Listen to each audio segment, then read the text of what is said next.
Bismillahirrahmanirrahim.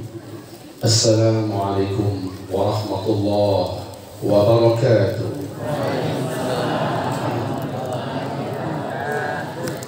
Alhamdulillah, wassalatu wassalamu ala rasulillah sallallahu alaihi wasallam.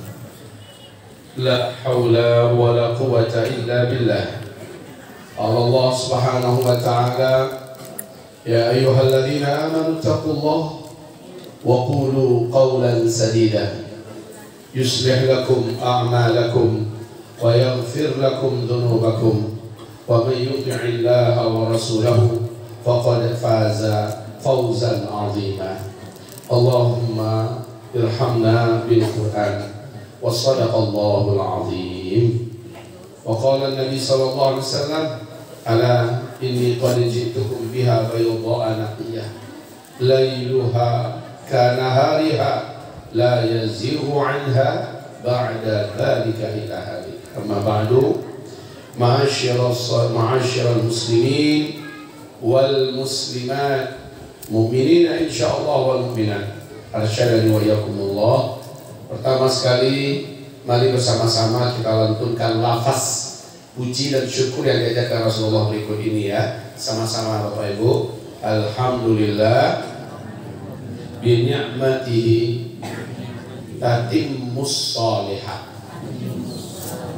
Artinya adalah segala pujian yang untuk Allah. Berkat nikmat Allah, kita semua bisa mengerjakan amalan-amalan yang saleh dan baik-baik. Kata Rasulullah, siapa yang melafazkan kalimat ini minimal sekali saja dalam 10 hari, Allah anggap 1 hari itu dia telah bersyukur kepada Allah. Nah, kalau kita bersyukur, Allah akan tambahkan dan tambahkan terus nikmatnya. Jadi kita ulang lagi, alhamdulillah bi ni'matihi tatimmus shalihat. Coba Bapak Ibu tanpa bersama saya, silakan.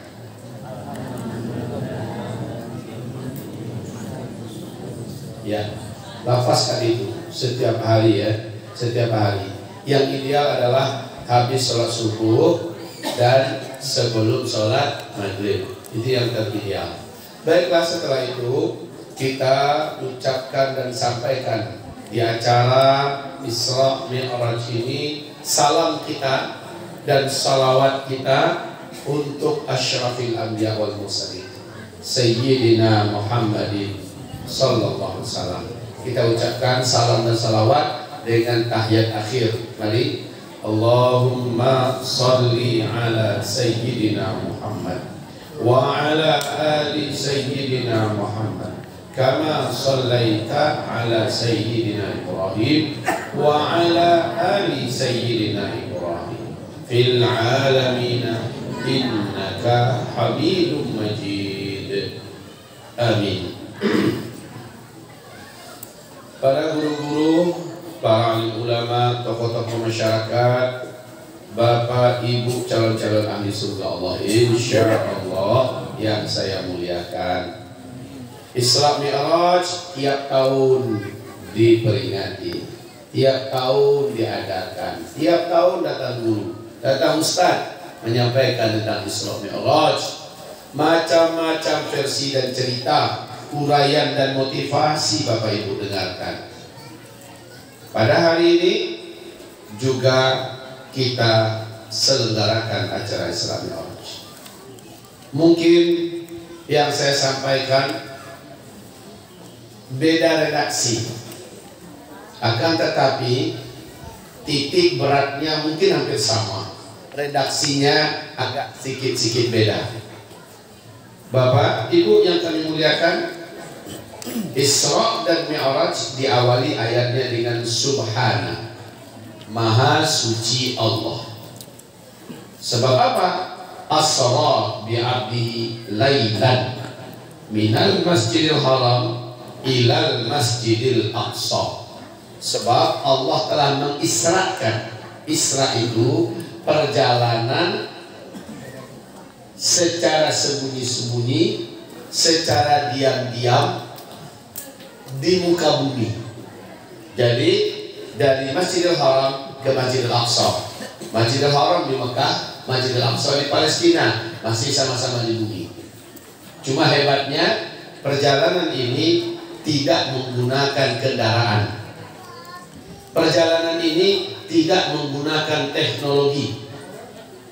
Kita tidak boleh berpikir dan haram percaya kendaraan Nabi itu buruk. Bentuknya adalah seperti kuda, kemudian kepalanya wanita. Itu adalah fitnah keji untuk Nabi Muhammad Sallallahu Alaihi Wasallam. Rasulullah diberangkatkan oleh Allah didampingi malaikat Jibril di malam hari. Saat semua orang sudah pada tidur, Nabi dipanggil oleh malaikat Jibril, Muhammad, ada kabar baik. Apa itu? Mau jalan-jalan? Mau, kata Nabi. Bapak, Ibu, Nabi saat itu sedang berduka. Hatinya remuk redam, sedih yang luar biasa. Sebab apa? Sebab sudah 3 tahun berturut-turut Nabi Muhammad, seluruh sahabatnya dan orang-orang yang beriman dengannya serta para simpatisannya diembargo oleh seluruh orang Arab. Jadi mereka tak boleh belanja. Walaupun ada duit, tak boleh belanja. Orang yang punya dagangan tak boleh menjual kepada Nabi Muhammad dan kepada para sahabat-sahabatnya. Kelaparan lah Pak, 3 tahun Bu. Tidak sedikit anak-anak para sahabat kurus-kurus kering. Banyak yang meninggal dunia karena kurang gizi dan kelaparan. Sahabat-sahabat juga begitu Pak. Satu persatu sahabat meninggal. Bahkan istri terkasih tercinta Nabi Muhammad, siapa namanya? Khadijah binti Khuwailid radhiyallahu anha meninggal juga pada tahun-tahun berat itu. Yang juga tidak kalah menyedihkan, tulang punggung dakwah Nabi yang selama ini pasang badan membela mati-matian dakwah Nabi Muhammad.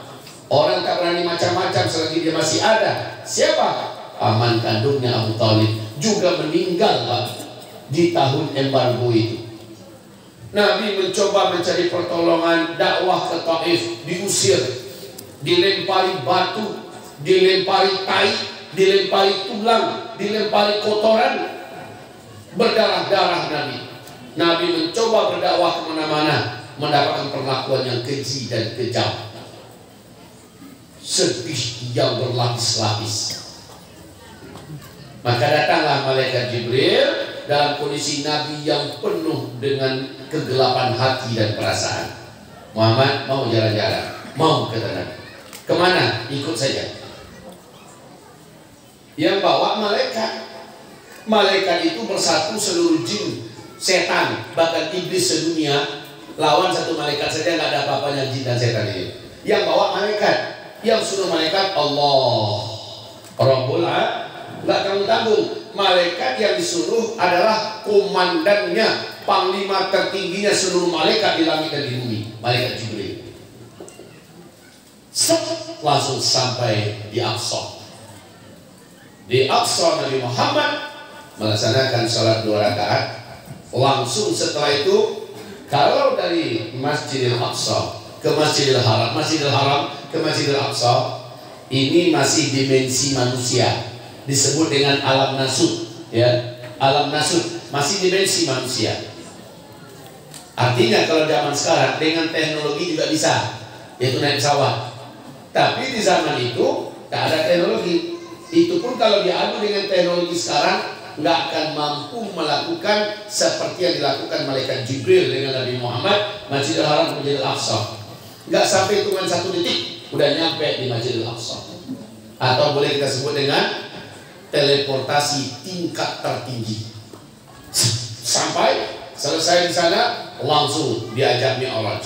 Nah, dari Mi'raj ini Nabi menembus 7 lapis langit, Pak. Padahal pakar NASA, pakar ruang angkasa Amerika Serikat, NASA, di antara tokohnya yang berkata ada 3 lapisan pertama. Lapisan pertama atmosfer, lapisan kedua apa namanya, sampai kepada lapisan troposfer. Di antara lapisan itu, apapun benda yang terbang dari bumi pasti hancur binasa. Sekeras sekuat apapun tak akan mampu. Ya, itu pun perjalanannya berat. malaikat Jibril, Nabi dibawa menembus 7 lapis langit dengan mudah, dengan cepat, mengalahkan kecepatan cahaya jutaan kali lipat kecepatan cahaya. Sampailah di puncak tertinggi alam semesta, disebut dengan Sidratul Muntaha. Nah, di sini sejak dari Masjidil Aqsa sampai ke Sidratul Muntaha, nama dimensinya dimensi alam malakut. Kalau tadi masih alam nasut, ya, manusia masih bisa menjangkaunya. Tapi dari sekarang, sejak Masjidil Aqsa sampai ke menembus 7 lapis langit sampai di Sidratul Muntaha, ini sudah dimensi alam malakut dengan kecepatan yang maha sempurna, sampai tanpa risiko, tanpa bahaya, tanpa ada sedikit pun yang mengancam, sampai dengan aman dan selamat. Sesampainya di Sidratul Muntaha, Nabi Muhammad yang didampingi malaikat Jibril dapat ajakan, Muhammad, kamu selama ini dengar tentang surga kan? Betul. Mau bareng saya kita wisata ke surga? Mau, kata Nabi Muhammad, mau. Ayo masuk ke surga. Nabi pun melihat segala kebaikan, keindahan, kesempurnaan, keelokan, nikmat-nikmat yang tersedia, tidak bisa diucapkan dengan kata-kata, tidak bisa, dan mata juga tidak pernah menyaksikannya. Keindahannya tidak terpelikan. Setelah itu Nabi diajak keluar. Tak mau Nabi Muhammad diajak keluar, Pak. Tak mau. Apa kata malaikat Jibril? Muhammad, ayo keluar. Enggak, kata Nabi. Kenapa? Saya mau di sini aja. Sebab di dunia penuh dengan kesedihan, di dunia penuh dengan kelelahan, kepenatan. Kata Nabi Muhammad, jangan gitu. Kita kan cuma jalan-jalan, harus keluar. Kata Nabi, bukankah Allah berfirman, siapa yang sudah masuk surga takkan keluar lagi selama-lamanya. Nah, sekarang saya sudah dalam surga, saya nggak mau keluar. Lalu apa kata malaikat Jibril? Anda benar wahai Muhammad, Anda benar. Tapi itu syaratnya setelah kiamat. Lah ini kan belum kiamat lagi. Oh iya ya, iya Muhammad. Lagi pula Anda kan belum mati, Anda harus mati dulu. Oh iya, yuk keluar. Ayolah. Berat-berat hati tanggung, Nabi pun akhirnya mau keluar. Tapi hatinya mantap. Sebab apa? Nabi telah melihat langsung tempat tinggalnya di dalam surga. Itu surga tertinggi, Pak. Bapak tahu berapa lapis tingkatan surga, Pak? Bu? Ibu tahu berapa lapis tingkatan surga? Satu tingkat surga dengan tingkat surga yang lain jaraknya seluas langit dan bumi. Sekarang Bapak tahu ada berapa tingkatan surga itu, Bu? Ada yang tahu? Ada yang tahu? Saya kasih hadiah air yang sebentar lagi saya doakan dengan doa khusus. Ada yang tahu? Tak tahu. Bilangnya cepat. Tak tahu ya? Jangan Bapak Ibu bilang kamu bertanya, kamu bertanya-tanya. Jangan bilang begitu. Saya tanya, tahu tidak? Jawabannya apa? Nggak tahu. Cepat aja. Biar cepat selesai acara kita. Kalau nggak tahu saya kasih tahu. Ada berapa ayat dalam Al-Quran? Ada berapa ayat dalam Al-Quran? 6.000 lebih kan? Maka surga itu sebanyak jumlah ayat dalam Al-Quran, tingkatan surga itu. Allahu Akbar. Makanya orang-orang yang hafal ayat-ayat di dunia, nanti di akhirat ketika dia mau masuk surga, berapa hafalan kamu baca? Kata Allah. Saat dia baca, per satu ayatnya dinaikkan satu tingkat surga. Per satu ayat dinaikkan satu tingkat. Kalau hafiz Quran berarti dia di surga yang tertinggi nanti. Allahu Akbar. Ya. Selama ini Bapak Ibu dengar surga itu 7 lapis ya, 7 tingkat. Salah. Surga itu sejumlah derajat dan tingkatnya sejumlah ayat dalam Al-Quran. Oke, Nabi pun keluar. Selesai di luar, apa kata malaikat? Muhammad, kamu sudah dengar selama ini tentang neraka? Iya. Kamu yakin kan? Sangat yakin. Sekarang mau nggak kamu melihat langsung neraka itu? Takut Nabi. Apa kata malaikat? Jangan khawatir, kamu tidak akan ditinggalkan di dalam. Tak bawa lagi keluar. Ya. Dan untuk masuk ke dalam neraka, kamu akan dibungkus oleh Allah dengan kekuatan yang tidak akan bisa disakiti oleh apapun yang ada dalam neraka. Baik, kata Nabi. Maka malaikat Jibril pun mendampingi Nabi Muhammad masuk, melihat neraka. Neraka dilihat, digambarkan nanti siapa-siapa yang akan di dalam neraka. Geleng-geleng kepala Nabi Muhammad. Benar-benar tak sanggup Nabi membayangkan betapa ngerinya, dahsyatnya, menakutkannya neraka jahanam ini. Dan yang paling banyak di dalam neraka, kata Nabi waktu beliau turun ya, yang paling banyak di dalam neraka adalah wanita. Halo, halo. Di sini ada wanita, Pak? Ada. Oh, ibu. Oh, ibu wanita, Bu. Kata siapa? Ya asli, ibu wanita. Tapi mudah-mudahan bukan ibu yang dimaksud Rasulullah ya. Mudah-mudahan ibu tidak wanita neraka. Amin. Syaratnya apa? Syaratnya ibadahi Allah, jangan buat dosa maksiat, patuhi suami, maksimalkan hormat pada suami, senangkan hati suami. Walaupun suami tak bisa menyenangkan hati kita, kita senangkan hati suami. Walaupun suami mungkin tidak seideal yang kita inginkan, tetap patuhi suami. Selama suami tidak mengajak pada dosa maksiat, ikuti, patuhi. Lunakkan saja diri, jangan bela ego kita, ibu pasti masuk surga. Itu aja kuncinya. Kalau sempat ibu meninggal atau suami meninggal, sementara suami sedang ridho-ridhonya kepada ibu, wajib ibu masuk surga. Allahu Akbar. Oke?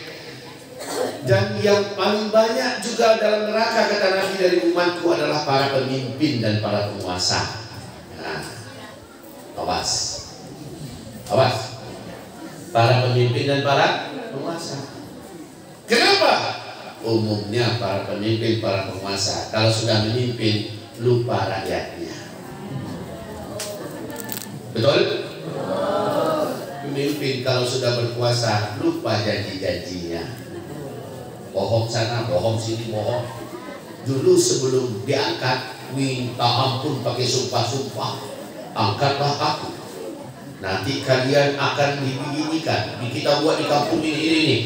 Setelah dia naik, lupa dia janji-janjinya. Yang ada apa? Gimana kembalikan biaya dulu keluar untuk naik. Kalau perlu setelah ini, saya harus jadi orang yang sukses, naik terus derajat dan jabatan pangkat saya. Dan yang paling parah, pemimpin kalau udah naik ke atas, Pak, lupa ibadah, lupa Allah, dan nggak ada waktu untuk sholat. Kenapa? Sibuk. Hayya 'alas shalah, hayya 'alas shalah, panggilan azan, rapat terus, jalan terus acaranya, main golf terus, ya, jalan terbang sana terbang sini, sholat dan lupa dah, sholat dan lupa. Lalu ketika ditawarin dosa, ditawarin maksiat, nggak nolak sedikit pun, Pak. Lalu setelah itu aku melihat yang paling banyak dalam neraka dari umatku, kata Rasulullah, orang-orang kaya. Bapak mau jadi orang kaya, Pak? Bapak mau? Saya mau juga. Bu, mau jadi orang kaya, Bu? Mau, tapi orang kaya yang tidak di neraka, ya, Bu, ya? Iya. Setuju, Pak? Tapi kata Rasul, yang paling banyak aku lihat di dalam neraka dari umatku orang-orang kaya. Sebab apa? Orang kaya ini 11-12 dengan orang penguasa tadi, Pak.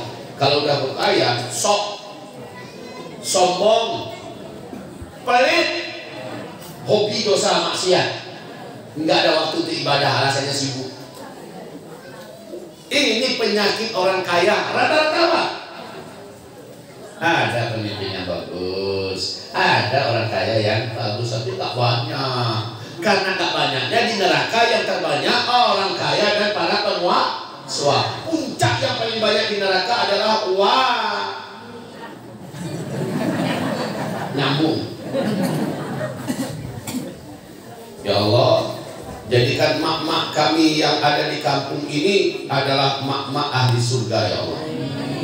Amin ya Rabbal alamin. Syaratnya jangan maksiat. Maksiat tertinggi wanita apa? Melawan ke suami, durhaka pada suami. Itu maksiat yang tertinggi. Semoga ibu sini bukan yang seperti itu tipenya. Amin. Baik, kita lanjut. Setelah dia lihat neraka, Nabi pun diajak keluar. Lalu setelah itu Nabi diantarkan ke Baitul Ma'mur. Baitul Ma'mur itu apa? Sebuah pusat pemerintahan langit dan bumi yang ada di Sidratul Muntaha, di puncak alam semesta tertinggi, namanya Sidratul Muntaha ya. Nah, di situ ada pusat pemerintahan, istana yang tak terbatas besarnya, Pak. Langit dan bumi ini masih kalah oleh besarnya Sidratul Muntaha ini. Di situ Nabi Muhammad melihat, aku melihat banyak malaikat yang sedang bekerja. Jadi ada bilik-biliknya, ada kantor-kantornya, sibuk. Ada yang mengetik, ada yang menulis, ada yang pokoknya sibuk untuk menata seluruh alam semesta ini. Mereka rapi dan mereka tidak ada sedikit pun menoleh kepada Nabi Muhammad. Mereka terus bekerja dengan sungguh-sungguh. Mereka tidak pernah mengantuk, tidak pernah lelah, dan tidak pernah minta istirahat, tidak pernah minta cuti atau jalan-jalan. Betul-betul kerja terus. Seluruh malaikat ini sampai hari kiamat seperti itu. Bapak Ibu, lalu Nabi diantarkan ke satu tempat, di mana tempat itu malaikat Jibril berkata, maaf Muhammad, saya tak bisa lagi menampingi engkau. Sekarang engkau berjumpa langsung dengan pencipta alam semesta. Diantarkan ke satu titik, di mana di titik itu alam malakut selesai, masuk kepada alam lahut, dimensi alam lahut, di mana hanya Allah Rabbul Alamin yang memiliki kemampuan di dalamnya. Kalau malaikat masuk, hancur. Malaikat begitu perkasa, tak sanggup. Dilepaskan sampai situ, Nabi pun dilindungi oleh Allah. Lalu terjadilah diskusi antara Nabi Muhammad dengan Allah. Sementara antara Nabi dengan Allah dikasih oleh Allah dinding gaib yang maha kokoh, Pak, sehingga Nabi Muhammad tidak apa-apa. Sebab apa?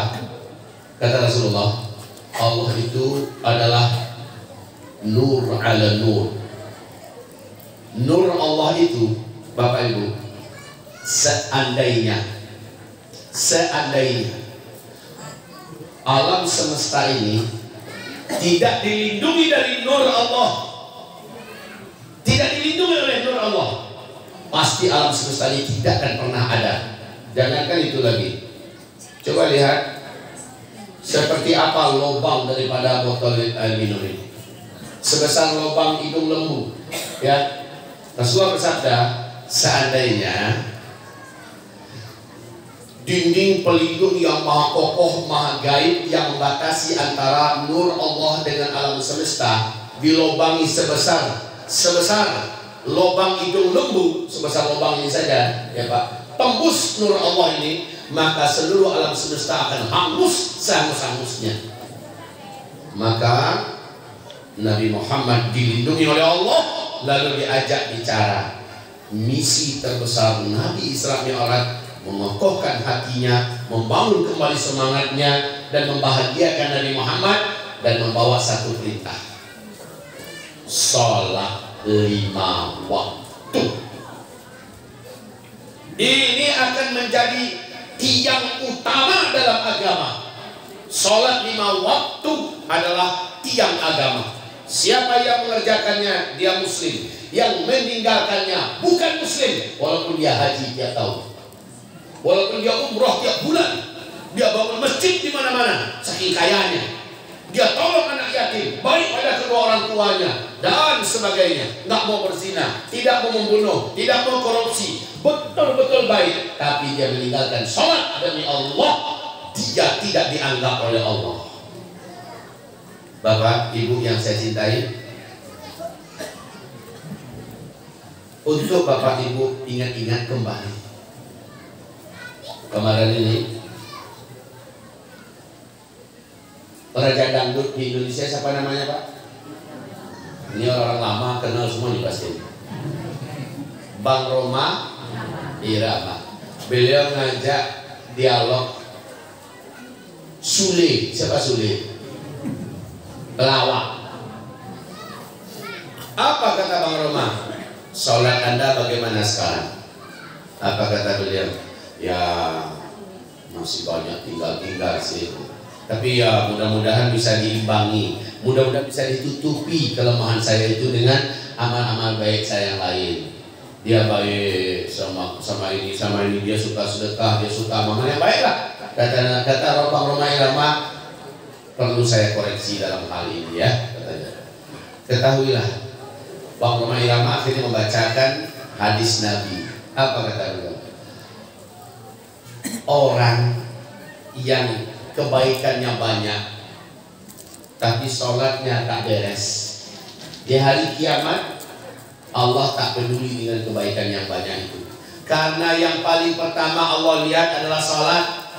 Kalau sholatnya baik, Allah anggap amal-amal yang lain itu baik, dan baru Allah mau melihatnya, baru Allah mau menilainya. Tapi jika Allah lihat amal sholatnya tak benar, Allah anggap seluruh amalannya tak baik, dan Allah tak sudi untuk melihat amalan-amalan lain itu. Jadi sholat. Wahai Bapak Ibu yang kami muliakan, untuk sholat ini nggak ada tawar menawar.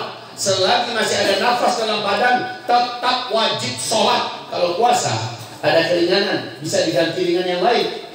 Kalau zakat nggak mampu, nggak wajib berzakat. Haji juga begitu, ya. Tapi untuk sholat nggak ada cerita. Selagi masih hidup, walaupun perang meledak, perang dunia ketiga, di mana-mana bom meletus, wajib tetap sholat. Sakit terkapar pun wajib tetap sholat. Jadi satu-satunya amalan ibadah yang tidak ada toleransinya adalah sholat. Untuk laki-laki diperintahkan Rasulullah ke masjid. Kalau wanita boleh memilih, mau di rumah, mau di masjid, silakan. Di rumah bagus, pahalanya besar. Di masjid jangan bapak-bapak menghalangi mak-mak pergi ke masjid, sholatnya ke masjid. Selama tidak berbahaya, silakan ke masjid. Laki-laki ke masjid. Loh, kalau kami sholat di rumah sah nggak sholatnya? Sah. Syaratnya apa? Sakit terbujur, memang nggak bisa lagi berjalan, sholatlah di rumah. Atau hujan lebat, silakan sholat di rumah. Atau sedang binatang buas sedang lepas berkeliaran di kampung, pemerintah mengumumkan tak boleh keluar rumah karena ada beberapa ekor singa lepas, umpamanya ya, sholatlah di rumah. Atau terjadi perang di mana akhirnya pimpinan daerah berkata semua warga tetap di dalam rumah, maka sholatlah di rumah.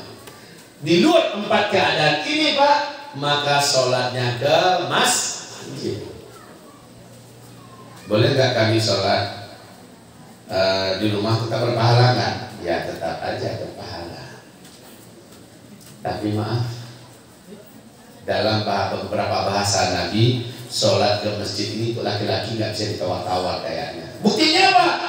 Seorang lelaki buta, badannya gemuk besar, sudah terlalu tua, rumahnya jauh dari masjid, melewati 3 lembah yang berbahaya. Sementara selama ini bertahun-tahun dia selalu ada sopir pribadi, ibaratnya sopir pribadi. Zaman dulu yang nuntun tangannya untuk pergi ke masjid, pulang pergi, anak muda yang digajinya. Sekarang anak muda itu sudah pulang ke kampung halamannya, dipanggil oleh kedua orang tuanya untuk berkhidmat di kampung. Tinggallah Abdullah ibnu Umi Maktum ini sendirian di rumah yang jauh dari masjid. Dengan susah payah dia berhasil berjumpa dengan Nabi. Lalu dia berkata, ya Rasulullah, saya sudah terlalu tua, rumah saya jauh dari masjid ya Rasul. Badan saya juga semakin tambun, semakin bulat, gemuk, ya. Dan yang menuntun saya ke masjid sudah pulang kampung ya Rasulullah. Sulit bagi saya ke masjid ya Rasulullah. Berilah saya keringanan, sholat 5 waktu saya di rumah saja. Nabi terdiam sebentar, karena memang nggak ada satupun sahabat yang sholatnya di rumah Pak. Sholat 5 waktu semua ke masjid. Nabi terdiam sebentar, merenung sebentar.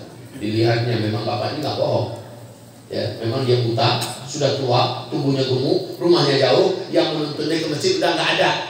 Masuk akal nggak kalau Nabi beri keringanan? Masuk akal. Lalu Nabi berkata kepadanya, baiklah, Khusus untuk kamu ya, kamu boleh sholat di rumah. Bahasa Nabi yang seperti ini, apa petunjuknya bagi kita? Laki-laki ke masjid sholatnya, kan begitu Pak? Karena kondisi bapak itu sudah sangat berat.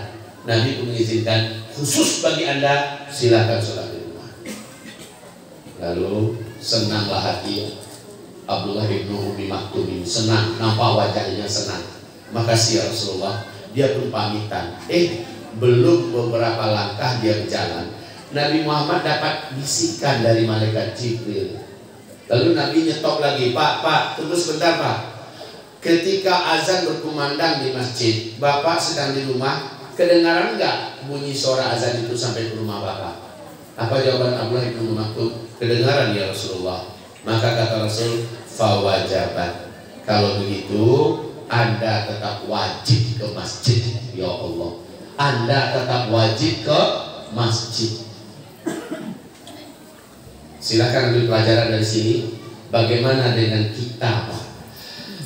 La salata li jaril masjid illa fil masjid, kata Rasulullah. La salata, tidak ada salat bagi orang yang tinggal di sekitaran masjid illa fil masjid, kecuali di masjid. Buya, ini kami nggak punya masjid, yang ada cuma surau, yang ada cuma musola. Wahai Bapak Ibu, namanya di sini surau, namanya di sini musola, langgar ya. Kalau di sana apalah namanya? Ketahuilah, seluruh tempat di muka bumi yang khusus dibangun untuk sholat itu sudah masjid menurut definisi fikih. Ya, maka ini masjid. Makanya saya masuk tadi langsung minta izin sholat sunat tahiyatul masjid. Bahkan tempat, siapa yang biasa ke airport Soekarno-Hatta, ada yang pernah coba? Di situ ada surau kecilnya, ya kan, musola kecilnya. Itu juga termasuk masjid, hanya saja tidak dibuat jumatan di sana. Itu aja bedanya Pak. Jumatan itu di mana? Di masjid yang dapat menampung jumlah manusia besar. Itu namanya masjid jami'. Oke, jadi ke masjid, sholatnya. Kalau ada laki-laki yang sholat di rumah, diterima nggak sholatnya? Kita jawab, semoga Allah menerimanya. Tapi pahalanya cuma satu. Tapi laki-laki ini disebut dan digelari dengan lelaki fasik. Laki-laki fasik, nggak taat kepada perintah Rasulullah SAW. Sholat laki-laki itu ke masjid. Ibu-ibu juga halau suaminya, Bang, udah azan, ke masjid. Kalau suaminya nggak mau, ibu sudah selesai menegurnya dan mengingatkannya. Kalau tetap suaminya sholat di rumah, kita kasih gelar dia lelaki solehah. Siapa namanya Pak?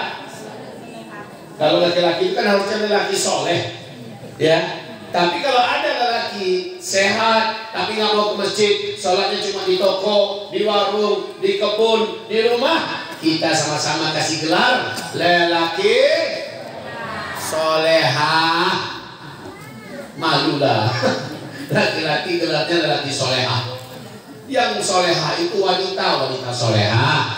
Ya, kalau laki-laki soleh. Kalau ada sholatnya di rumah, laki-laki nggak ada uzur, maka sholat di rumah kita sebut dengan lelaki solehah. Malu kita. Hadirin yang saya cintai, ini masalah sholat. Sholat ini yang dijemput oleh Nabi waktu Isra dan Mi'raj. Siapapun nggak apa-apa. Bu, sholat nggak ada tawar-menawar. Kalau puasa bisa diqodok, sholat nggak bisa diqodok. Ini juga perlu saya kasih ingat. Nggak ada cerita mengqodok-qodok sholat. Saya pernah pulang dari salah satu perjalanan dakwah, mampir di sebuah masjid di pinggir jalan raya. Sholat subuh kami. Habis sholat subuh, imam, assalamualaikum, assalamualaikum, komat lagi orang di belakang. Lanjut lagi sholat subuhnya. Selesai komat lagi. Ayah anda saya bertanya, sembahyang itu sholat apa yang dibarusan? Maka apa kata warga setempat? Ini mengqodok sholat kami yang dulu kami nggak kerjakan. Dalam hadis Sahih Bukhari, hadis Sahih Imam Muslim, apa kata Bunda Aisyah? Kunna nu'maru biqada'i shaum. wala nu'maru biqadha'i shalah.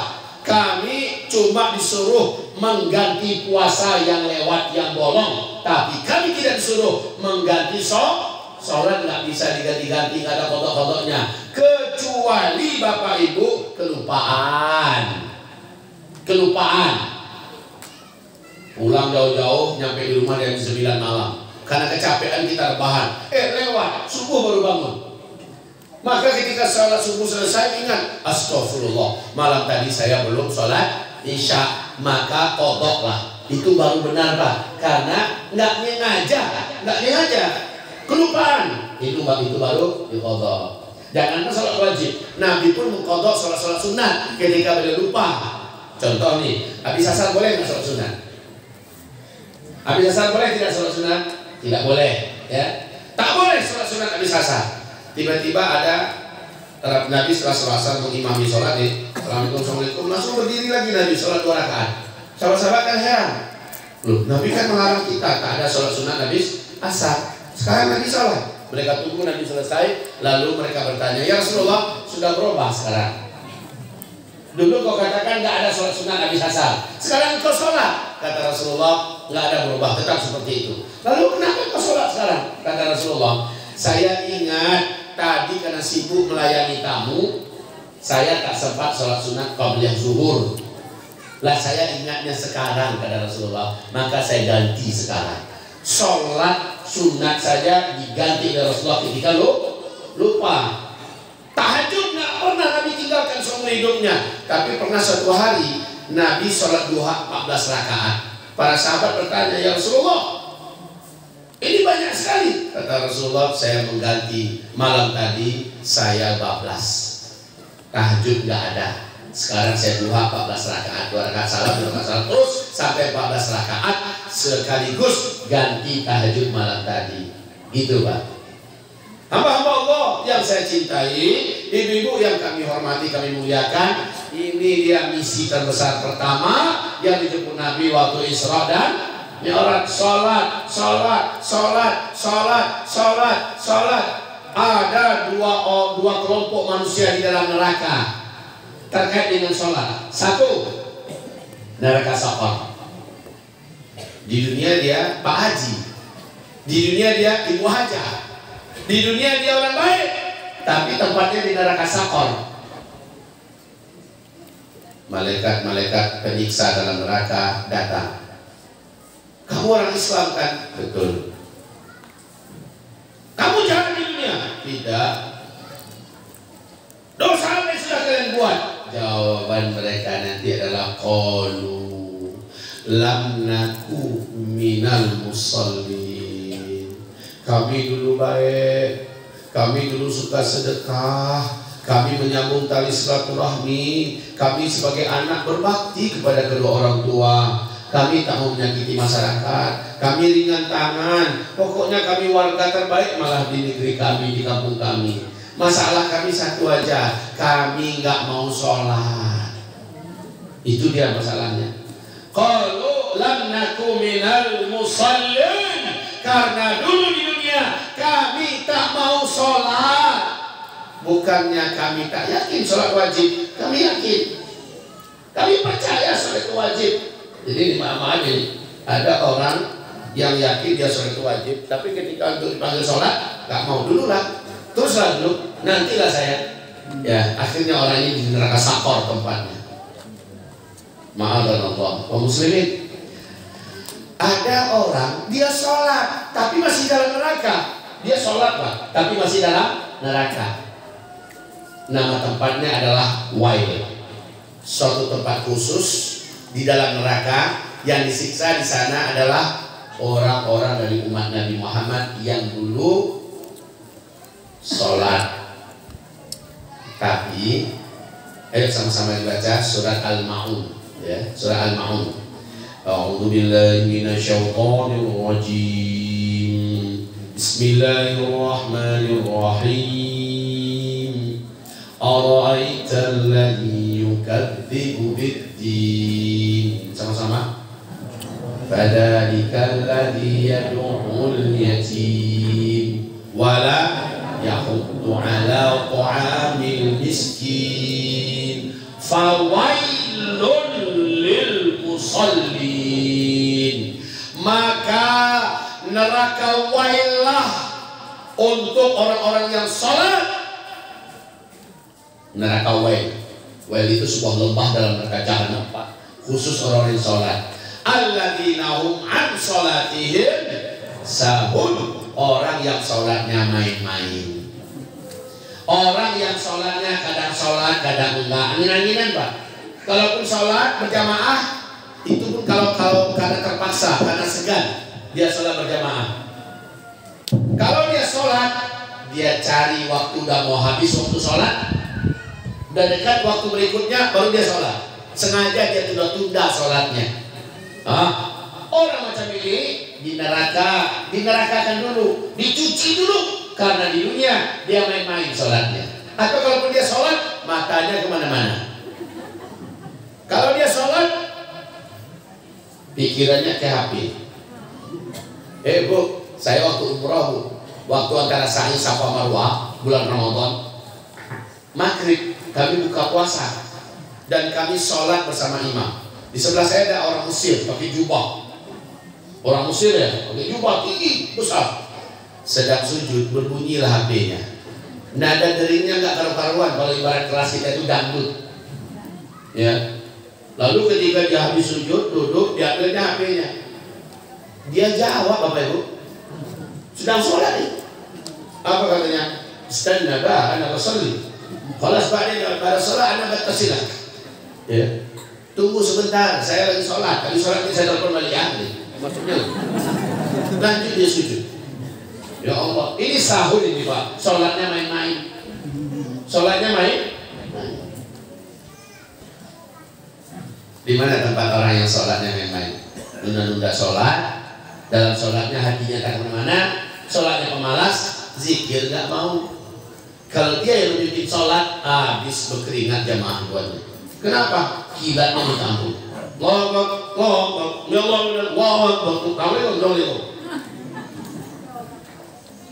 Apalagi waktu tarawehan, cuma 3 menit selesai 23 rakaat. Berkeringat jamaah semuanya. Murni itu maraton, Pak. Berkeringat jamaah. Wah, lihat di YouTube. Mereka semuanya di neraka wail, dalam neraka jahanam. Nauzubillah, sholatnya main-main. Bukankah sholat itu ketika Nabi berkata, ketika ada orang yang cepat sekali sholatnya, Assalamualaikum ya Rasulullah, Nabi nggak mau sambut tangannya, Nabi nggak mau jawab Assalamualaikumnya. Kata Nabi, kamu ngapain tadi? Sholat ya Rasul. Kayak gitu sholat? Iya ya Rasul. Sholli fa innaka lam tusalli. Ulang balik sholatmu. Yang tadi itu nggak sah, kata Nabi. Sholatnya balik.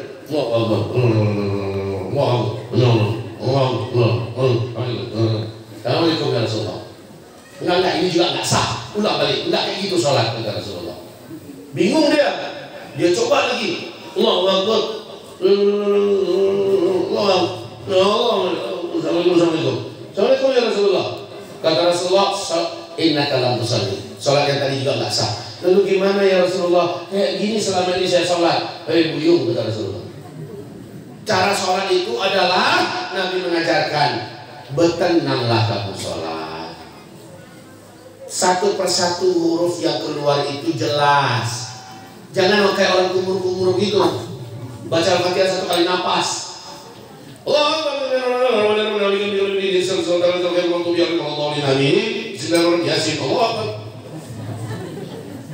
Apa ini?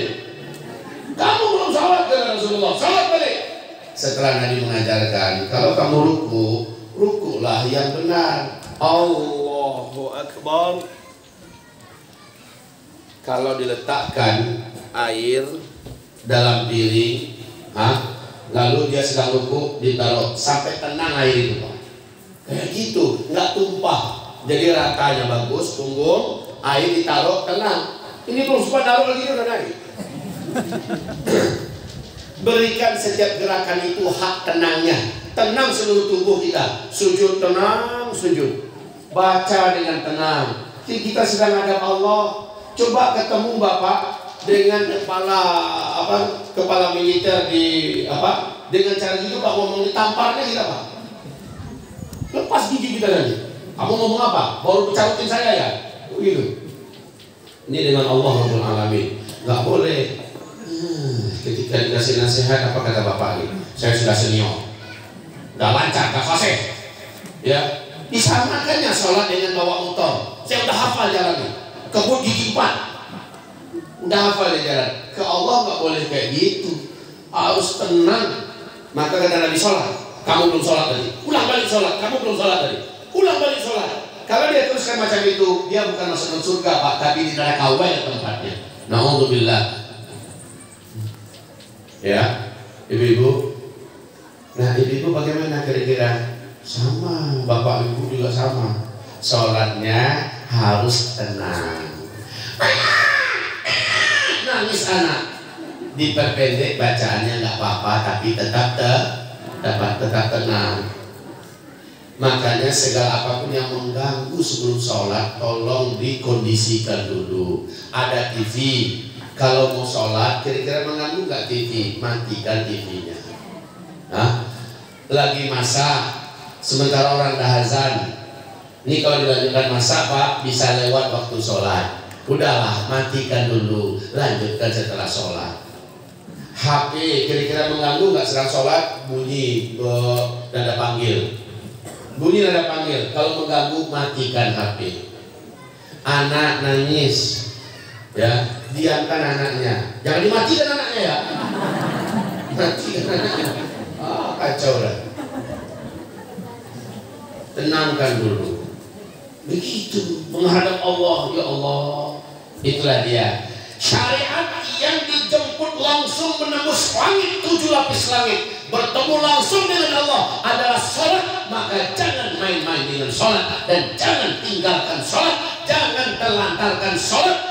2 neraka disediakan tentang sholat: neraka sakor untuk orang yang tak sholat, kemudian neraka wail untuk orang yang sholat tapi main-main. Na'udzubillah. Hadirin yang saya cintai, nah ketahuilah Isra Mi'raj itu setiap hari terjadi pada kita minimal 5 kali. Terjadi pada kita Isra Mi'raj. Ya, Isra itu perjalanan dari rumah ke masjid. Sampai di masjid, Mi'rajlah hati kita, Mi'rajlah jiwa kita, Mi'rajlah ruh kita berkomunikasi dengan Rabbul Alamin. Isra Mi'raj membuat tenang hati Nabi Muhammad, membuat kuat jiwanya. Orang yang sholatnya benar pasti hatinya tenang, pasti jiwanya tenang, pasti fisiknya sehat, pasti semangatnya Masya Allah. Maka sholatlah seperti Isra dan Mi'rajnya Nabi Muhammad SAW. Tenang ke masjid dengan mantap, dengan tenang. Sampai di masjid langsung Mi'raj, lupakan dunia, membumbunglah jiwa, menembus 7 lapis langit, mengguncang arasy Allah, berkomunikasi dengan Rabbul Alamin. Luar biasa itu Pak. Keluar dari masjid terasa sekali power yang tak terbendung, tak terbatas di dalam dada kita. Sampai di rumah wajah cerah, wajah bercahaya, melihat istri penuh kasih sayang dan cinta. Semua istri pun melihat suaminya, kok makin ganteng dari yang tadi. Gitu lah. Walaupun sudah umpanan Pak ya, tetap saja istri melihat suami, kok makin cakep Mas. Suami melihat istrinya yang lepas sholat tepat waktu pula di rumah, kok pun makin bercahaya deh. Makin tua kita, makin ganteng dan cantik kita. Di hatiku engkau lah bidadariku. Saat istri bilang, di hatiku kaulah Arjunaku. Bapak udah makin tua, makin mesra karena diisi ibadah yang betul dalam rumah tangga. Ini enggak, setiap melihat istri innalillahi wa inna ilaihi raji'un. Nasib. Istri juga gitu. Inilah jodohku, aku ya Allah, nasib. Itu karena rumah tangga nggak diisi dengan sholat yang benar. Kalau diisi dengan sholat yang benar, Pak, rumah tangga itu bahagia, pasti Pak. Kunci bahagia pertama, benarkan sholatmu. Itu yang pertama, benarkan ibadahmu, sholatmu. Hamba Allah, ibang Allah yang kami cintai, 1 jam berlalu, inilah dia suntikan rohani untuk menguatkan kembali, memotivasi Bapak Ibu menjaga komunikasi wajib dengan Allah. Lakukanlah Isra dan Mi'raj kita di muka bumi ini minimal 5 kali sehari semalam, sampai kita menghembuskan nafas terakhir kita. Yang laki-laki jangan nggak ke masjid. Saya sudah sampaikan ya, saya sudah sampaikan. Ternyata masih ada yang sholat di rumah, terserah. Nanti urus dengan Allah. Saya sudah sampaikan, laki-laki ke masjid. Laki-laki ke masjid, kecuali yang beberapa yang disebutkan tadi. Allah ampuni, Allah maafkan. Semoga bermanfaat apa yang kami sampaikan pada siang hari ini. Dan mari kita akhiri dengan membaca doa bersama-sama. Kita awali dengan Al-Fatihah. A'udzubillahi minasyaitonir rajim. Bismillahirrahmanirrahim. Alhamdulillahi rabbil alamin. Ar-Rahmanir Rahim. Maliki yaumiddin. Iyyaka na'budu wa iyyaka nasta'in. Ihdinas siratal mustaqim. Siratal ladzina an'amta 'alaihim ghairil maghdubi 'alaihim waladdallin. Amin. Buka tangan dan aminkan. Allahumma ighfir lil muslimina wal muslimat wal mu'minin wal mu'minat al ahya'i minhum wal amwat bi rahmatika ya sami'un qaribun mujibud da'awat. Rabbana zalamna anfusana wa in lam taghfir lana wa tarhamna lanakunanna minal khasirin. Rabbana la tuzigh qulubana ba'da idh hadaytana wa hab lana min ladunka rahmah innaka antal wahhab. Rabbana faghfir lana dhunubana wa kaffir 'anna sayyi'atina wa tawaffana ma'al abrar. Ya Allah, di acara Isra Mi'raj ini ya Allah, kami melangsungkan peringatan Isra Mi'raj Nabi Muhammad di musalla ini, di surau ini. Ya Allah, kami hadir untuk menuntut ilmu, mendengarkan tausiah, mendengarkan mau'izah hasanah. Ya Allah, ridhoi apa yang kami lakukan ini ya Allah. Berilah kami pahala yang sangat tak terbatas ya Allah. Gugurkan dosa-dosa kami sejak kami keluar dari rumah dan sampai kami kembali ke rumah masing-masing ya Allah. Angkat derajat kami, angkat derajat kami, angkat derajat kami. Tambahkanlah hidayah untuk kami ya Allah. Kuatkanlah iman kami ya Allah. Jadikan di masa-masa yang akan datang semangat kami untuk beribadah jauh lebih baik daripada masa-masa sebelumnya ya Allah. Semangat kami untuk menjauhi dosa, tidak lagi nambah dosa dan maksiat, makin lama semakin baik ya Allah. Ya Allah, kami kasihani kami, jadikanlah kami kelak adalah ahli kebahagiaan dan ahli surga di hari kiamat. Kami di dunia hidup miskin ya Allah, kami hidup di dunia ala kadarnya, kami hidup di dunia susah ya Allah, tapi kami juga tidak ingin miskin, susah dan menderita di hari kiamat, hari yang tidak ada lagi kematian. Bahagiakan kami di hari kiamat dengan surgamu ya Allah. Selama hidup kami di dunia ya Rabbal Alamin, jadikan kami tetap istiqomah dalam agama ini, tetap meniti siratal mustaqim selama hidup sampai kami menghembuskan nafas terakhir kami ya Allah. Ya Rabbana, sabarkan kami, sabarkan kami, sabarkan kami. Janganlah Engkau izinkan kami, janganlah Engkau biarkan kami ya Allah hanyut dalam keputusasaan, lalu akhirnya meninggalkan-Mu, lalu akhirnya bermaksiat ya Allah, lalu akhirnya minta tolong kepada setan, minta tolong kepada makhluk, kepada jin, sehingga dengan itu kami Engkau kafirkan dan kami kekal di neraka jahanam selama-lamanya. Lindungi kami ya Allah, lindungi kami dari dosa, lindungi kami dari buat maksiat, lindungi kami dari bertemu dan berteman dengan orang-orang jahat, orang-orang ahli maksiat. Ya Allah, pertemukan kami dan pertemankan kami ya Allah dengan ahli ketaatan, dengan ahli kesolehan, dengan ahli ibadah, dengan ahli ilmu. Allahumma Rabbana amin ya Allah, ya Arhamar Rahimin. Ya Allah, lapangkan rezeki kami ya Allah, lapangkan rezeki kami, lapangkan rezeki kami. Berkahilah rezeki yang Kau berikan kepada kami ya Allah. Ya Allah, kabulkanlah semua doa-doa kami, kabulkanlah ya mujibas sa'ilin, kabulkanlah ya qadhiyal hajat, ya rafi'ad darajat, ya sami'ad da'wat. Wa sallallahumma ala habibina al-karim sayyidina Muhammadin sallallahu alaihi wasallam wa ala alihi wa sahbihi ajma'in. Rabbana atina fid dunya hasanah wa fil akhirati hasanah wa qina adzaban nar.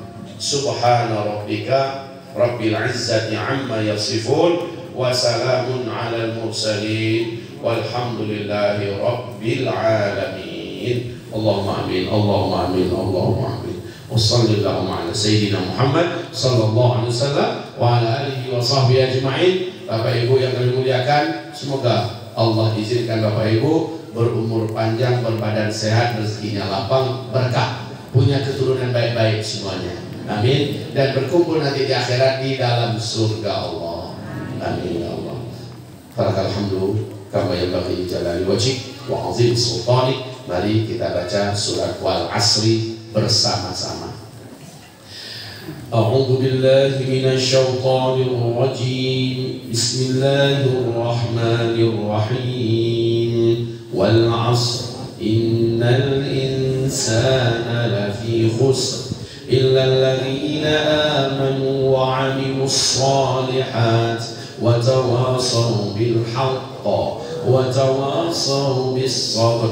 اللهم ارحمنا بالقرآن وصدق الله العظيم. Sekarang kita baca doa khitamul majlis atau doa kafaratul majlis. Kata Rasulullah, siapa yang membaca doa ini sebelum dia berdiri dari tempat duduknya masing-masing, Allah gugurkan seluruh dosa-dosa kecil yang terlanjur dia buat sebelum itu seumur hidupnya. Mari kita baca sama-sama Bapak Ibu. Subhanakallahumma wa bihamdika asyhadu an la ilaha illa anta astaghfiruka wa atubu ilaik. Walhamdulillahi rabbil alamin. Wabillahi taufiq wal hidayah. Mohon maaf lahir dan batin. Mohon doakan kami, insyaallah 10 hari yang akan datang kami akan berangkat